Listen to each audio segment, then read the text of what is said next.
They changed the locks before his body was even cold.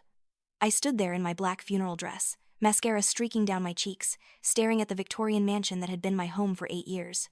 The key Daniel had given me on our wedding day turned uselessly in my trembling fingers. Through the ornate windows, I could see them. Richard Sterling and his sons, Michael and Thomas, moving through my house like vultures picking at a carcass. My husband had been buried less than 3 hours ago, and they were already erasing me from his life. The heavy oak door swung open, and Richard filled the doorway, his face twisted with contempt. He was a tall man, imposing in his expensive suit, with silver hair that he wore like a crown. Behind him, Michael and Thomas stood with their arms crossed, wearing identical smirks that made my stomach turn. "This is Sterling family property," Richard announced, his voice booming across the wraparound porch. "You're not blood. Get out of here." He shoved a cardboard box toward me with his foot, and I watched in horror as our wedding photos spilled across the wooden planks. My voice came out smaller than I intended, shaking with a mixture of grief and disbelief. "This is my home. What are you doing?" Michael laughed, a cruel sound that cut through the early October air. "Your home? That's a beautiful dream, sweetheart. Daniel's gone now. You're no longer useful to this family." He stepped forward and deliberately ground his heel into one of our wedding photos, the glass frame crunching beneath his shoe. The image of Daniel's smile, so full of life and love, disappeared under shards of broken glass. I fell to my knees, trying to gather the scattered photographs, my hands shaking so badly I could barely hold them. These were my memories, my proof that what Daniel and I had was real. Eleanor Sterling, Daniel's mother, appeared in the doorway, her thin lips pursed in distaste as she looked down at me. "Sarah dear," she said, her voice dripping with false sympathy. "Did you really think you'd get to keep all this? A girl from your background? This house has been in the Sterling family for 3 generations. It belongs with people who understand its value." Richard pulled an envelope from his jacket pocket and dropped it at my feet. "You have 24 hours to collect your personal belongings. After that, this house becomes Michael's property. If you're not gone by then, I'll have the police remove you for trespassing." Thomas emerged from inside, carrying one of Daniel's antique medical books, the ones he'd collected throughout his career as a veterinarian. "Dad, should we put this in storage or sell it?" He spoke as if I wasn't even there, as if I hadn't spent countless evenings watching Daniel carefully turn those pages, listening to him share stories about each rare volume. "Everything stays with the family," Richard said firmly. "Sterling property stays with Sterling blood." The door slammed in my face, and I heard the new deadbolt slide into place with a finality that echoed through my chest.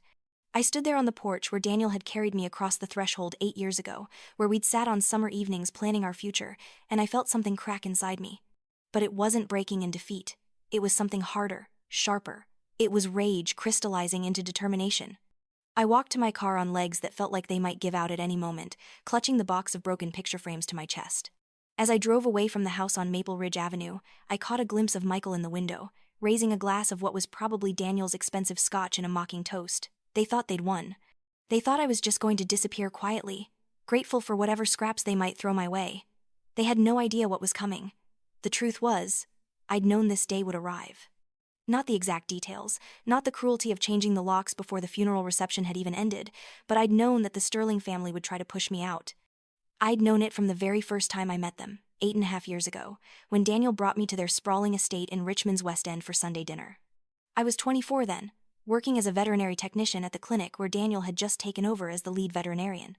I fell in love with him over the course of 6 months, watching him care for frightened animals with such gentleness, seeing the way he stayed late to check on post-operative patients, listening to his dreams of expanding the clinic into a full rescue operation. He was 32, established, kind, and when he looked at me, I felt seen in a way I'd never experienced before.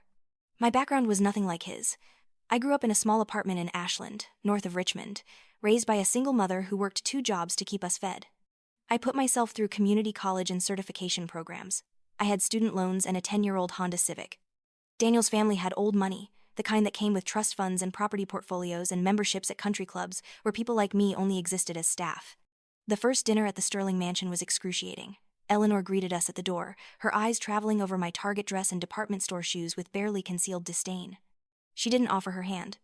"So, you're the girl Daniel's been spending time with," she said, her tone suggesting that spending time with was a euphemism for something far less respectable. Richard was worse. He asked about my family, my education, my prospects, with such condescension that I wanted to sink through the floor. When I mentioned that my mother worked in retail and food service, he exchanged a knowing look with Eleanor. "How industrious," he said, but the word sounded like an insult.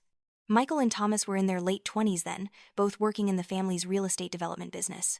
They ignored me completely during dinner, talking over me whenever I tried to contribute to the conversation. When Daniel mentioned that I was taking night classes to complete my bachelor's degree in biology, Michael had scoffed. Why bother? It's not like you'll need a career once you're married. That's presuming Daniel intends to marry her. Eleanor had added quickly, her fork pausing halfway to her mouth. Darling, you're still so young. There's no need to rush into anything serious with the first girl who catches your eye. I saw Daniel's jaw tighten, but he just reached under the table and squeezed my hand. Later, in the car, he apologized profusely. They'll warm up to you, he promised. They just need time to see what I see, that you're brilliant and kind and exactly who I want to spend my life with. But they never warmed up. Not when we got engaged 6 months later. Not when we married in a small ceremony that Eleanor refused to help plan, claiming it was too rushed and not befitting the Sterling name. Not through 8 years of marriage where I tried everything to gain their acceptance. The engagement had been particularly brutal. Daniel wanted to ask for my hand properly, so we'd gone to the Sterling estate for dinner. When he announced our plans, Richard had erupted. Absolutely not until she signs a prenuptial agreement, he'd shouted, his face turning an alarming shade of red. Sterling assets stay with Sterling blood. I won't have some gold digger walking away with what took generations to build. Daniel tried to protest, but Richard had cut him off. It's non-negotiable, son. Either she signs, or you can forget about any inheritance from this family. Eleanor had been more subtle but equally cutting. Daniel, sweetheart, are you certain? There are so many lovely girls from good families who would be a much better match. The Hendersons' daughter just finished at UVA. The Blackwell girl is doing her residency at VCU. These are the kinds of connections that matter. I signed the prenup. What choice did I have? I loved Daniel, and I wanted to marry him regardless of money. The Sterling family lawyer, a cold-eyed man named Barton Cross, made sure the terms were ironclad. In the event of divorce or Daniel's death, I would receive only my personal belongings and a modest settlement of $50,000. Everything else, the house, the veterinary practice, the investments, the antiques would revert to the Sterling family estate. It's just a formality, Daniel had whispered to me as I signed. It doesn't change anything between us. But it changed everything for his family. It gave them permission to treat me as temporary, as someone who didn't really belong. For 8 years I endured their contempt. Every holiday dinner where they spoke around me as if I were invisible. Every family gathering where they discussed business matters and estate planning, always making it clear that I had no stake in the Sterling legacy. Every pointed comment about how the house would, one day, go to Michael, about how the clinic would, eventually, need to be sold or transferred to family ownership. I heard them, 3 months before Daniel's diagnosis, at a cousin's wedding reception at the Jefferson Hotel. I'd gone to the ladies' room and paused in the hallway when I heard their voices drifting from a private sitting room. When Daniel dies, the house becomes mine, right, Dad? Michael's voice was eager, hungry. Of course, Richard replied. Sterling property stays with Sterling blood. That woman is just a temporary resident. Once Daniel's gone, we'll have her out within the week. Eleanor's laugh was sharp and brittle. The only problem is making sure we can get rid of her without a scene.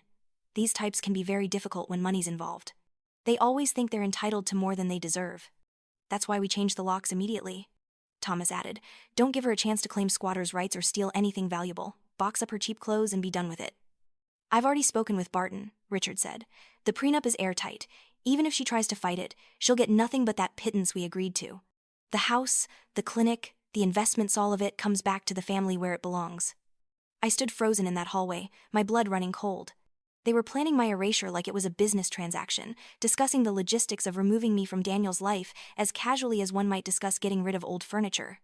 I made it to a bathroom stall before the tears came, sobbing as quietly as I could into my hands. When I finally composed myself enough to return to the reception, I found Daniel at our table. He took one look at my face and pulled me aside. What happened? Aurora, you're shaking. I told him everything. Every word I'd overheard, every casual cruelty they'd planned. Daniel's face went through a transformation I'd never seen before. The gentle, patient man I loved disappeared, replaced by someone hard and determined. Come with me, he said, guiding me to a quiet corner of the hotel's garden. He took my hands in his and looked directly into my eyes. Aurora, I need to tell you something. I've known for a long time how my family really feels about you. About us. And I've been planning for this. My heart was pounding. Planning for what? For making sure you're protected. For making sure that when I'm gone, you get everything. Not them. You. He pulled out his phone and showed me a series of documents. 6 months ago, I changed all of our property titles to joint tenancy with right of survivorship. Do you know what that means? I shook my head, not daring to hope. It means that regardless of what any will says, regardless of what my family claims, everything Daniel and I own together automatically becomes yours the moment I die. The house, the bank accounts, the investment portfolio, all of it transfers to you by operation of law. It supersedes any inheritance claims. But the prenup. The prenup is irrelevant when it comes to jointly held property, he said. I've also written a comprehensive will that leaves everything to you. And Aurora, I've hired the best estate lawyer in Virginia to make sure this is bulletproof. His name is Charles Peterson. Have you heard of him? I had. Everyone in Richmond had heard of Charles Peterson. They called him the Destroyer because he'd never lost an inheritance case when he had clear documentation. He was ruthless, brilliant, and extraordinarily expensive. Charles has prepared everything, Daniel continued. He's written a special clause into my will called a no-contest clause. Do you know what that means? It means that if anyone tries to challenge the will, they automatically forfeit any inheritance they might have received. If my family tries to fight you, they lose everything. Not just from my estate, Charles has made sure that challenging the will would void their claims under other family trusts, too. Why? I whispered. Why are you telling me this now? Daniel's eyes filled with tears. Because I've been feeling sick, Aurora. Really sick. I have an appointment with an oncologist next week. I've been putting it off, hoping it was nothing, but I can't ignore it anymore. And before I go to that appointment, before we hear whatever we're going to hear, I needed you to know that you're protected, that I won't let them destroy you. The diagnosis came 3 days later. Stage 4 pancreatic cancer. The oncologist gave Daniel 6 to 8 months. He made it to 7. Those 7 months were the hardest of my life, but they were also when I saw Daniel's true strength. He was in pain, undergoing brutal chemotherapy that bought us a few extra weeks but couldn't stop the inevitable, and yet he spent his remaining time making sure I would be taken care of. He met with Charles Peterson weekly, refining every detail of the estate plan. He transferred every asset he could into our joint names. He documented every conversation with his family, sometimes secretly recording them when they came to visit. And they did visit, constantly, but never to offer comfort or support. They came to inventory. That's what Daniel called it. They're taking stock of what they think they'll inherit, he said bitterly one afternoon after Richard and Michael had spent 2 hours walking through our house, discussing which furniture would go to which family member, where certain paintings should be rehung in their rightful places. I remember one particularly awful visit, about 4 months before Daniel died. Eleanor had brought a real estate agent with her, claiming she wanted an informal valuation of the property. The woman walked through our home with a clipboard while I was trying to help Daniel to the bathroom, his body so weak from chemo that he could barely stand. "Sarah, dear," Eleanor called after me in that saccharine voice she used when she wanted to sound caring. "Have you given any thought to where you'll live after? This house is far too large for a single woman. You'd be much more comfortable in a small apartment somewhere more suited to your background. Perhaps back in Ashland near your mother?" Daniel heard her. Even in his weakened state, he called out from the bathroom, "Aurora isn't going anywhere, Mother. This is her home." Eleanor's smile never wavered. "Of course, darling. I'm just trying to help her plan for the future." Richard was more direct. One evening when he came by supposedly to check on Daniel, he cornered me in the kitchen. "You've been a good companion to my son," he said, as if I were a paid nurse rather than Daniel's wife. "When this is over, you'll receive the settlement we agreed upon in the prenup. It's a generous amount, $50,000. That's more than enough to start fresh somewhere else. I trust you'll leave quietly and won't make trouble for the family." "This is my home," I said, my voice steadier than I felt. His expression hardened. "This house has been in the Sterling family for 70 years. It will remain in the Sterling family. Don't mistake sentiment for entitlement, girl. You're not a Sterling. You never were." Michael and Thomas were even worse. They'd come by with their wives, and I'd overhear them discussing the house's value, whether they should sell it or if Michael should move in. Thomas wanted to convert the 3rd floor into an apartment for himself. Michael talked about tearing out the garden that Daniel and I had planted together to build a swimming pool. One day, about 6 weeks before Daniel died, I came home from a pharmacy run to find Thomas in Daniel's study, going through the file cabinet. "What are you doing?" I demanded. He barely looked up. "Just getting familiar with the paperwork. There'll be a lot to handle after Dad passes, and we need to know where everything is." "Get out," I said. "Now." He finally looked at me, and the contempt in his eyes was breathtaking. "You don't give orders in this house. You're just passing through. We're the actual family." I called Daniel's cell phone, and he came down the stairs, gripping the banister for support. "Thomas, leave. Now. Don't come back unless you can show my wife the respect she deserves." Thomas left, but not before muttering something about how Daniel had lost his mind and was being controlled by that woman. Through all of this, Daniel kept documenting. He had a small digital recorder that he'd leave running when his family visited. He photographed text messages where Michael discussed clearing out Aurora's stuff the day after the funeral. He had Charles Peterson draft detailed memos about each incident, creating a paper trail that would be devastating in court. 2 weeks before he died, Daniel gave me a USB drive. "Everything's on here," he said. His voice was barely a whisper by then. "Copies of all the documents, the recordings, photos, everything. Charles has the originals, but I want you to have this too. Keep it safe. When they try to take everything from you, and they will try, you'll have proof of who they really are." "I don't want to think about this," I sobbed, clutching his frail hand. "I can't lose you." "You're not losing me," he said gently. "I'm going to keep protecting you, even after I'm gone. Let them think they've won. Let them show their true colors completely. And then, Aurora, you make them pay for every cruel word, every dismissive look, every moment they made you feel like you weren't good enough. You take everything and you live the life we plan together. Promise me." "I promise." He died on a Tuesday morning in early October, with me holding his hand and his family nowhere to be found. They'd stopped visiting in those final weeks, perhaps because he'd made his feelings about them abundantly clear, or perhaps because being around dying people was uncomfortable for them. Either way, when he took his last breath, it was just the two of us, and I whispered that I loved him and that I'd keep my promise. The funeral was on Friday. It was a cold, overcast day that threatened rain. The service was held at the historic St. John's Church, and the sanctuary was packed.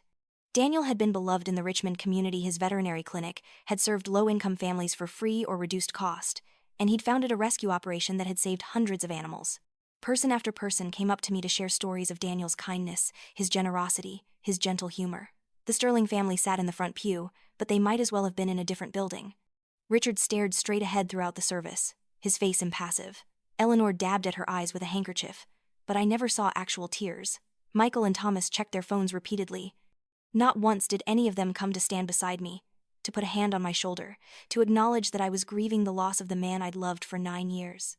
At the cemetery, as Daniel's casket was lowered into the ground, I stood alone on one side of the grave while his family clustered on the other. The visual divide was stark, and I saw several of Daniel's friends notice it, their expressions troubled. After the burial, people came to offer condolences, but Richard intercepted many of them, steering them away from me as if I were contaminated. I went home alone. Or rather, I tried to. That's when I discovered the locks had been changed. Now, sitting in my car outside the house, I pulled out my phone with shaking hands and called my sister, Jessica. She was 3 years younger than me, living in Alexandria, working as a corporate attorney. We'd always been close, but after I married Daniel, the Sterling family had done their best to isolate me from my own family, suggesting that constantly running back to Ashland was inappropriate for someone in my position. "Jess," I said when she answered, my voice breaking, "they changed the locks. They're taking everything. Stay in your car," she said immediately. "I'm calling Charles Peterson.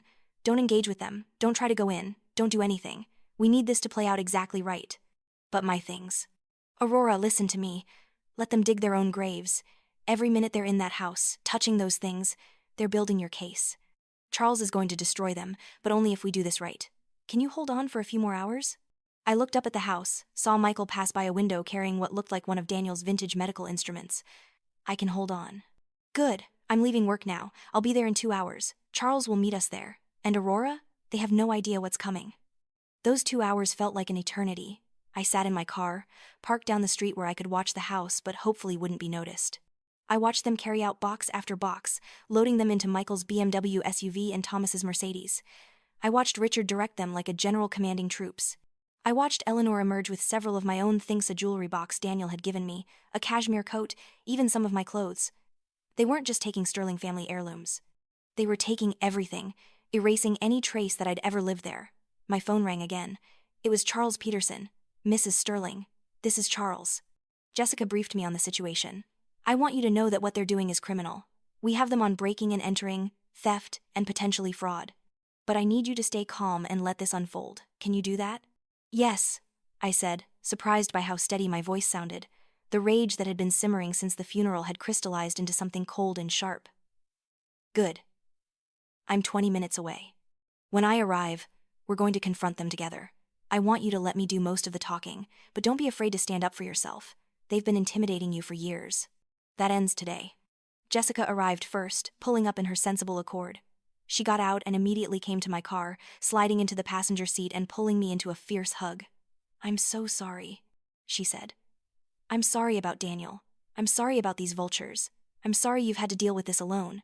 But you're not alone anymore. We're going to make this right." She pulled back and looked at me seriously. Aurora, I need you to understand something.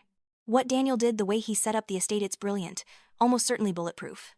But the way they're acting right now, breaking into your house, taking your belongings, it gives us even more ammunition. Charles is going to eviscerate them. I want them to pay, I said quietly. Not just financially. I want them to know what it feels like to be humiliated, to have everything they assumed was theirs ripped away. I want them to feel what they've made me feel for 8 years. Jessica smiled, and it wasn't a nice smile. Then you're going to love what Charles has planned. A sleek black BMW pulled up behind us, and a man in an immaculate charcoal suit emerged. Charles Peterson was in his late 50s, with silver hair and sharp blue eyes that missed nothing. He walked to my car with the confidence of someone who'd never lost a battle. "Mrs. Sterling," he said, offering his hand through my open window. "I'm very sorry for your loss. Daniel was a good man, and he wanted to make sure you were protected. Shall we go make that happen?" The three of us approached the house together. Charles rang the doorbell, and after a moment, Richard answered. His face went through a remarkable transformation when he saw Charles, from annoyed at being interrupted, to confused at seeing a stranger, to visibly pale when he recognized who was standing on his doorstep. "Mr. Sterling," Charles said pleasantly, "I believe we need to have a conversation. May we come in?" "This is a private family matter," Richard blustered. "You have no business here." "Actually, I have every business here. I'm Mrs. Aurora Sterling's attorney, and I'm also the executor of Daniel Sterling's estate. This house is my client's property, and you are currently trespassing. So I suggest you let us in, or I'll call the police right now and have you arrested for breaking and entering." Richard's face turned an alarming shade of red, but he stepped aside. The four of us entered the house, and I saw the full extent of what they'd been doing. Boxes everywhere, furniture moved, pictures taken down from walls. In the living room, Michael and Thomas stood frozen, each holding items that clearly belonged to me. Eleanor sat on the sofa, a pile of my jewelry on the coffee table in front of her, sorting through it like she was at an estate sale. "What's going on?" Michael demanded. "Who are you people?" Jessica stepped forward. "I'm Jessica Miller, Aurora's sister and also an attorney. This is Charles Peterson, and I believe you've heard of him." The blood drained from Michael's face. Even Eleanor looked up sharply. Charles walked to the center of the room and opened his briefcase, pulling out a thick folder. "Let's all sit down," he said. It wasn't a suggestion. They Saturday. I remained standing, with Jessica beside me. "According to the last will and testament of Daniel Sterling," Charles began, his voice crisp and authoritative, "executed 6 months ago and updated 2 weeks before his death. All of his assets, including this house, the veterinary practice, all bank accounts, investment portfolios, and personal property are bequeathed to his wife, Aurora Miller Sterling." "That's impossible," Richard shouted. "Sterling property stays with Sterling blood. That will is a fraud." "The will is entirely legal and properly executed," Charles continued calmly. "However, the will is actually secondary to the primary mechanism of transfer. You see, Daniel was quite clever. 8 years ago, when he and Aurora married, he transferred all property titles to joint tenancy with right of survivorship. Do you know what that means, Mr. Sterling?" Richard said nothing, but his hands were shaking. "It means that upon Daniel's death, all jointly held property automatically transfers to Aurora by operation of law. It doesn't go through probate. It doesn't matter what anyone's will says. It doesn't matter what any prenuptial agreement says. The property simply belongs to Aurora now. It belonged to her the moment Daniel died." "But the prenup," Eleanor started. Jessica cut her off. "The prenup is irrelevant. It dealt with property division in the event of divorce and established separate property. But Daniel didn't maintain separate property. He commingled everything, put both names on all titles and accounts, and created a joint tenancy structure that supersedes any prenuptial agreement." Charles pulled out more documents. "Furthermore, I have here multiple recordings and written evidence of your family planning to dispossess Aurora of her rightful property. These recordings, made with Daniel's full knowledge and consent, document your discussions of changing locks, removing belongings, and fraudulently claiming ownership of assets that legally belong to Aurora." He slid the papers across the coffee table toward Richard. "This house? Aurora's. The veterinary practice? Aurora's. The investment accounts worth approximately $3 million? Aurora's. The antique furniture you're currently attempting to steal? Also Aurora's." Thomas dropped the wooden box he'd been holding. It hit the floor with a crash, and I recognized it as Daniel's collection of antique surgical instruments. "Moreover," Charles continued, and his voice took on an edge that made even me nervous, "Daniel's will contains what's called a no-contest clause. Are you familiar with the concept?" No one answered. A no-contest clause states that anyone who challenges the will automatically forfeits any inheritance they might have received. Daniel left small bequests to each of you, $50,000 each, to be used for charitable donations in his name, but the moment any of you filed a challenge to his will, you'd lose even that. And given the recordings and evidence we have of your behavior, any judge would view such a challenge very unfavorably. This is outrageous, Richard roared, getting to his feet. My son wouldn't do this. That woman manipulated him, poisoned his mind against his own family. I spoke for the first time, my voice cutting through his bluster like ice. Daniel loved his family. He wanted to love them, but you made it impossible. Every dinner where you talked around me like I didn't exist, every comment about how this house would one day belong to Michael. Every time you reminded me I wasn't real family, Daniel saw all of it. He heard you planning to throw me out before his body was even cold. So yes, he did this. And he did it because you gave him no choice. I walked to the mantel and picked up a framed photograph that had been knocked to the floor. It was from our wedding day, Daniel and me laughing in the rain. He gave me a letter, I said quietly. Do you want to hear what it says? I pulled the envelope from my purse. My hands were steady as I unfolded the pages, covered in Daniel's increasingly shaky handwriting from his final weeks. I began to read. To my family, by the time you read this, I'll be gone, and you'll likely be in Aurora's house, trying to take what belongs to her. I know you will because I've heard you planning it. Yes, I recorded your conversations. I documented every cruel comment, every dismissive gesture, every time you made the woman I love feel like she wasn't worthy of being a Sterling. You thought I was too weak, too distracted by illness, to notice. But I noticed everything. I paused, looking at their faces. Eleanor had tears streaming down her cheeks now, real ones. Michael and Thomas looked stricken. Richard's face was purple with rage, and something else a shame, maybe, or the dawning realization of what they'd lost. I continued reading. Aurora is the best person I've ever known. She loved me when I was just a junior veterinarian with student loans and dreams. She didn't care about the Sterling money or the Sterling name. She loved me. And she put up with your contempt and cruelty for 8 years because she knew it would hurt me to be estranged from you. She sacrificed her dignity, her comfort, her relationship with her own family because she thought it's what I wanted. But what I wanted was for you to see her the way I did, and you never tried. Eleanor sobbed openly now. So yes, I've left her everything. Not to punish you, though you deserve punishment.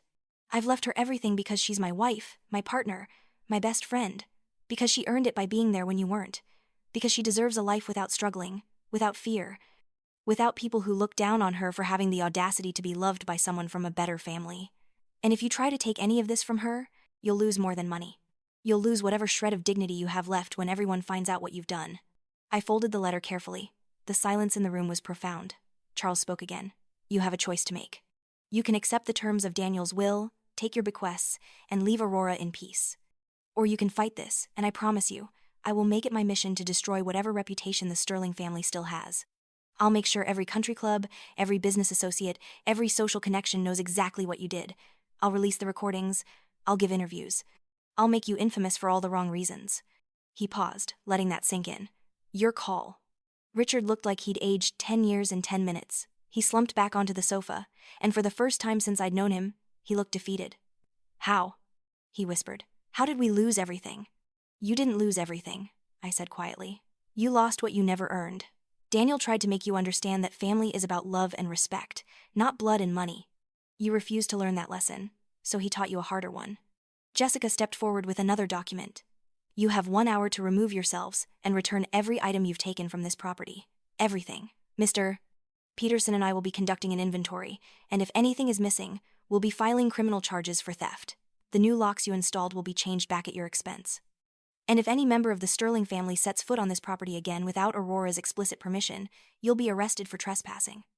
Over the next hour, I watched the Sterling family return everything they'd taken. Box by box, item by item, they carried it all back. Richard didn't speak. Eleanor couldn't stop crying. Michael and Thomas moved mechanically, avoiding my eyes. When they finally left, Michael paused at the door. I'm sorry, he said. It was barely audible. We were wrong. I didn't respond. Some apologies come too late, and some actions can't be forgiven with words. After they left, Charles arranged for a locksmith to come immediately. He also recommended a security company to install cameras and an alarm system. They might try something, he warned. People like this don't like being beaten. Over the next few weeks, the story spread through Richmond like wildfire. I didn't have to do any. The Sterling family's behavior had been witnessed by enough people at the funeral, and word of their attempted theft leaked somehow. Suddenly, invitations that had always gone to Richard and Eleanor dried up. Michael's wife filed for divorce, apparently furious that her meal ticket had evaporated. Thomas was quietly asked to resign from his position at a prominent investment firm when his employer heard about the scandal. Richard's reputation, built over decades, crumbled in weeks. I heard through mutual acquaintances that he'd become a pariah at his club, that business partners were distancing themselves, that the family name he'd been so proud of had become synonymous with greed and cruelty. But I wasn't satisfied with just keeping what was mine. Daniel had told me to make them pay, and I intended to honor that promise completely. I hired a private investigator named David Chang, recommended by Charles. David was thorough, discreet, and had a particular talent for finding information people wanted buried. Within 3 weeks, he'd uncovered a pattern of questionable business practices in Richard's real estate development company. Nothing overtly illegal, but certainly unethical lowball offers to elderly homeowners, pressure tactics, convenient code violations that appeared right before Richard wanted to buy a property. I had David compile everything into a comprehensive report. Then I did something that surprised even Charles. I donated the report to an investigative journalism team at the Richmond Times-Dispatch. Within a month, they published a 3-part series on predatory real estate practices in historic Richmond neighborhoods, with Richard Sterling featured prominently as a case study. The fallout was immediate and severe. Richard's company lost several major contracts. The city council launched an investigation. Protesters showed up at his office. His legacy, which he'd valued above everything else, including his son's happiness, was in ruins. Eleanor stopped going out in public. I heard she'd had some kind of breakdown after running into one of her former friends at the grocery store and being cut dead. The woman had looked right through her, as if she didn't exist. Eleanor finally understood what she'd made me feel for 8 years. Michael lost his house. Without the Sterling family money to prop him up, his lifestyle had been unsustainable. His wife took their children and moved back to her parents' estate in Charlottesville. He ended up renting a small apartment in the Fan District, working as a sales associate at a car dealership. I saw him once, from a distance, and barely recognized him. The arrogant swagger was gone, replaced by a defeated slouch. Thomas had it worse in some ways. He'd always been the follower, doing whatever Michael and his father told him to do. When the scandal broke, his employer didn't just ask him to resign, they fired him for cause, citing moral turpitude that reflected poorly on the firm. His wife stayed, but their friends didn't. They were socially exiled, stuck together in their misery. As for me, I spent the first few months after Daniel's death simply trying to breathe. The grief was overwhelming, made worse by the battle with his family. But I had good days too. I kept the veterinary practice running, honoring Daniel's vision. I hired more staff, expanded our low-income services, and launched the animal rescue center he'd always dreamed of. We called it the Daniel Sterling Memorial Rescue, and it became one of the most successful rescue operations in Virginia. The house stayed mine. I changed some things painted, the walls colors I'd always wanted but Eleanor had deemed inappropriate, planted flowers Daniel and I had discussed but never gotten around to.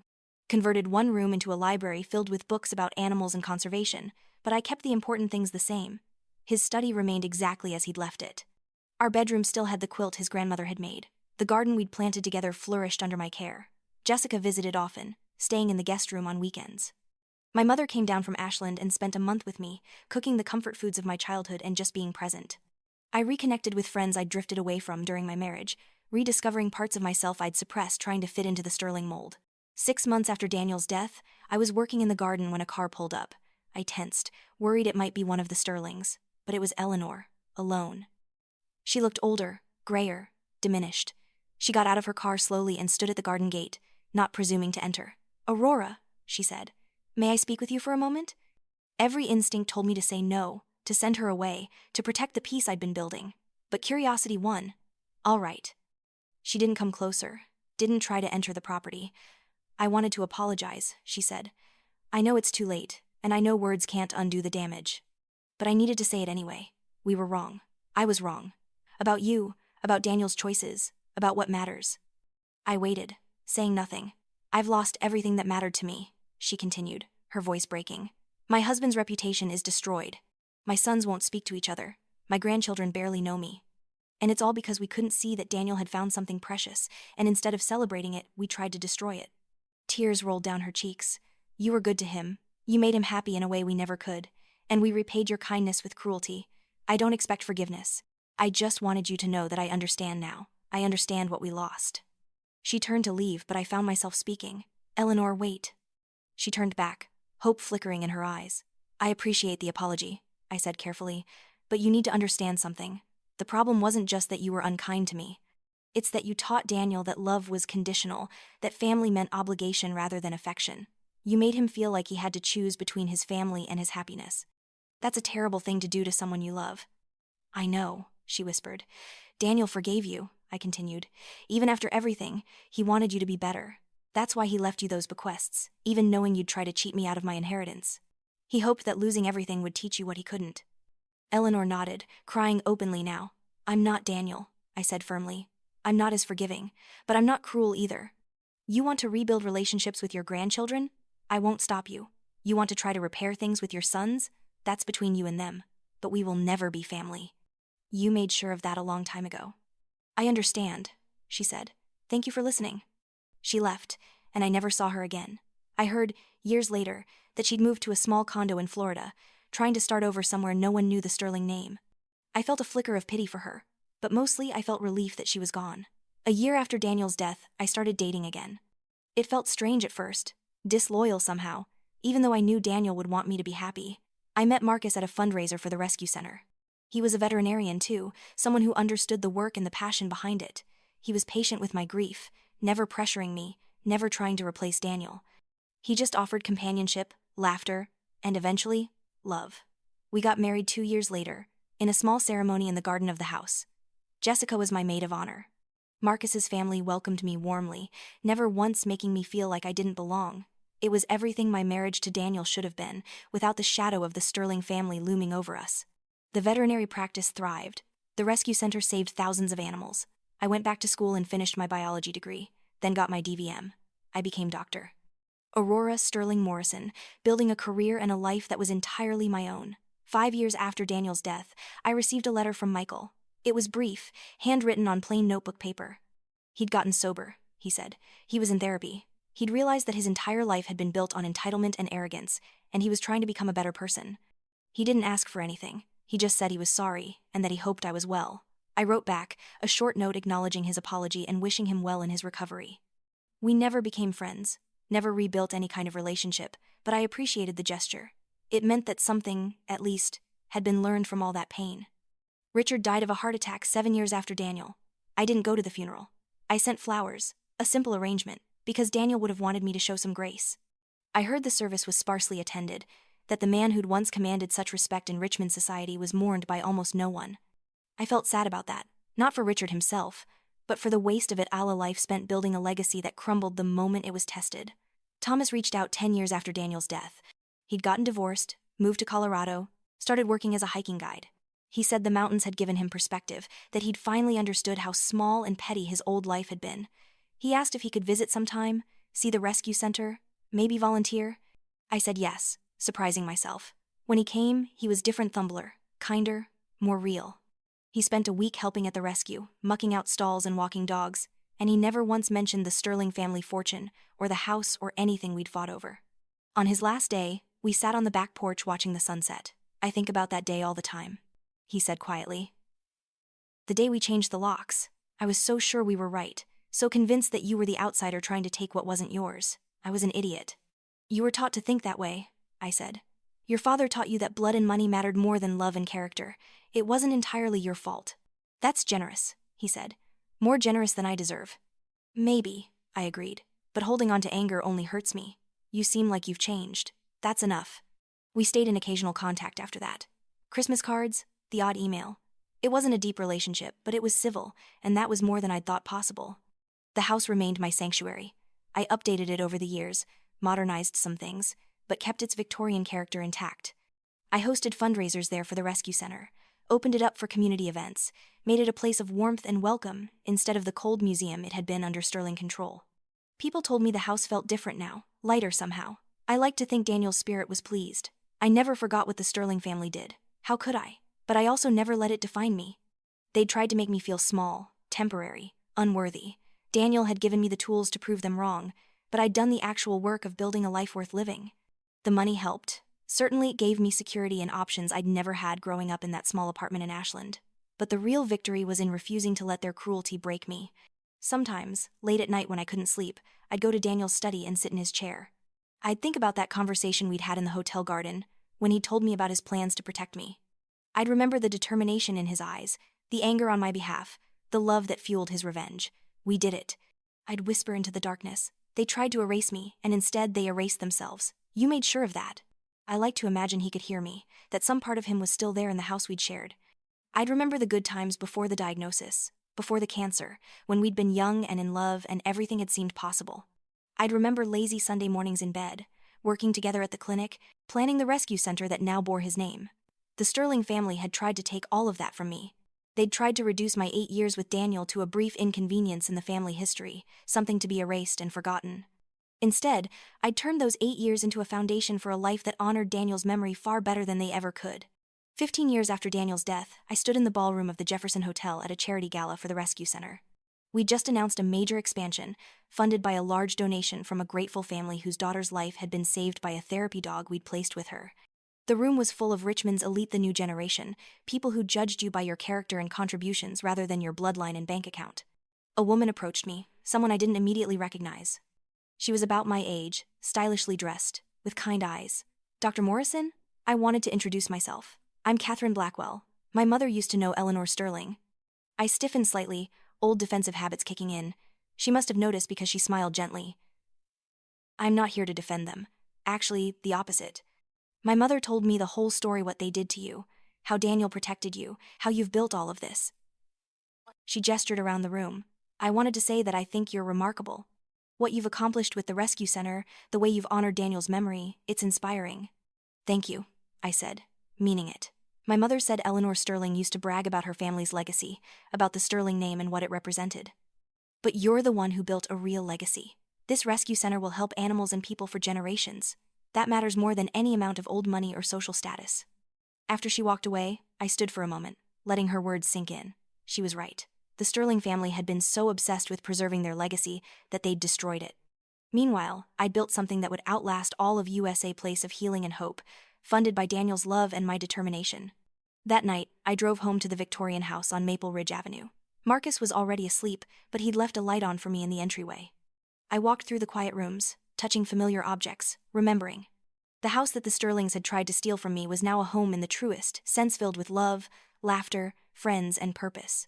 I went upstairs to the bedroom I'd once shared with Daniel, and now shared with Marcus. I paused at the doorway, thinking about the journey that had brought me here. From the scared, grieving widow standing on the porch with a broken key in her hand, to the confident woman I'd become, someone who ran a successful veterinary practice, who'd opened her heart to love again, who'd turned pain into purpose. The Sterling family had thought they could erase me because I wasn't real family, because I didn't have their blood or their pedigree or their sense of entitlement. They'd been wrong. Family isn't about blood. It's about who shows up, who stays, who fights for you even when it costs them something. Daniel had been my family. Jessica and my mother were my family. Marcus was my family. The staff at the clinic and the rescue center were my family. The Sterlings, they'd never been family.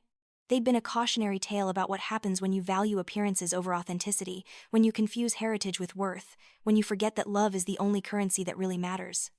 I got ready for bed, sliding in beside Marcus. He stirred slightly, reaching for my hand even in sleep. I held on, grateful for this quiet moment, for this life I'd built from the ashes of what the Sterlings had tried to destroy. In the darkness, I thought about that USB drive Daniel had given me, now locked safely away in Charles Peterson's office. The recordings, the evidence, the proof of everything the Sterling family had planned. We'd never needed to use most of it in court. Their behavior had been so blatant that the legal case had been straightforward. But knowing it existed, knowing that their own words had condemned them, gave me a sense of poetic justice. They'd spent years whispering about me, talking around me, making plans in rooms they thought I'd never access, and in the end, those whispers had been their undoing. Daniel had recorded them plotting my removal, documenting their greed, capturing their cruelty in their own voices. They'd destroyed themselves, and all I'd had to do was let the truth speak. I thought about Richard, dead now for years, his legacy in tatters. I thought about Eleanor, alone in Florida, finally understanding that social status without substance is meaningless. I thought about Michael and Thomas, one rebuilding his life in sobriety, the other finding peace in the mountains, both finally free of their father's toxic influence. And I thought about Daniel, gone but never forgotten, his love still protecting me years after his death. He'd seen his family's true nature clearly, and instead of making excuses or hoping they'd change, he'd acted. He'd given me the tools to fight back, the resources to build a new life, and most importantly, the confidence that I deserved all of it. I kept my promise. I whispered into the dark. I made them pay. But more than that, I lived. I really lived. I hope you're proud. Somewhere in the house, a floorboard creaked. The wind, perhaps, or the old house settling, or maybe Daniel's way of saying he heard me, that he was proud. that he was at peace knowing I'd won not just the legal battle but the larger war for my own worth and dignity. I closed my eyes, finally at peace myself. The Sterling family had tried to take everything from me. Instead, they'd given me the opportunity to discover just how strong I really was. They'd tried to make me feel worthless, and instead, they'd motivated me to build a life of extraordinary worth. They'd tried to erase me, and instead, they'd erased themselves. In the end, that was the sweetest revenge of all. Not that I'd taken their money or their house or their social standing, though I had. The sweetest revenge was that I'd thrived. I'd loved again, built again, dreamed again. I'd turned their cruelty into fuel for creating something beautiful. The house on Maple Ridge Avenue, the house they'd tried to steal, was now a testament to resilience, to love conquering hate, to the power of refusing to be diminished by people who couldn't see your worth. Every room held memories of the life Daniel and I had built and the new life Marcus and I were creating. Every corner proved that I belonged here, not because of bloodlines or inheritance laws, but because I'd earned it through surviving, thriving, and refusing to let anyone else define my value. As I drifted off to sleep, I smiled. The Sterling family had wanted to write me out of their story. Instead, I'd written my own story. And it was better than anything they could have imagined. It was a story of justice, healing, love, and the kind of legacy that actually matters, not money or status, but the lives touched, the animals saved, the love shared. That was my revenge. Not destruction, but creation. Not bitterness, but growth. Not becoming what they'd been, but becoming everything they'd said I could never be. I was Dr. Aurora Sterling Morrison, and I was finally, completely, triumphantly home.